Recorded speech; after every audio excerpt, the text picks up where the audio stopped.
Let's go. Lesson 4. Is this a pen? Listen and repeat. Is this a pen?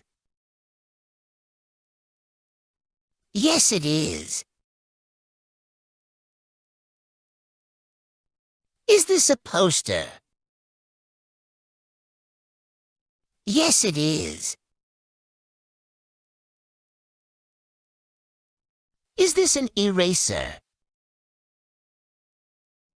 Yes, it is. Is this a marker?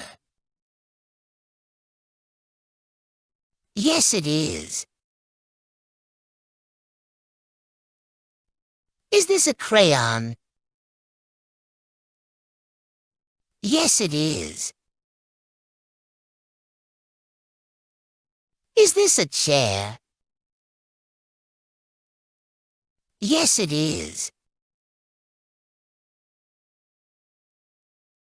Is this a pen? No, it isn't.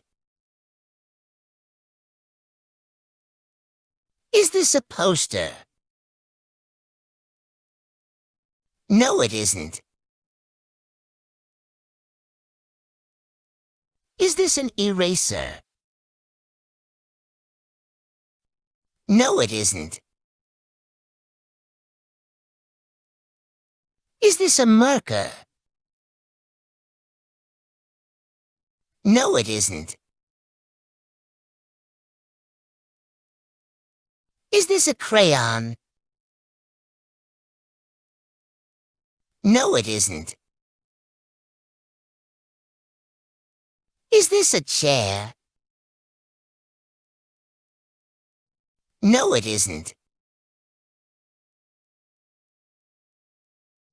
See you soon.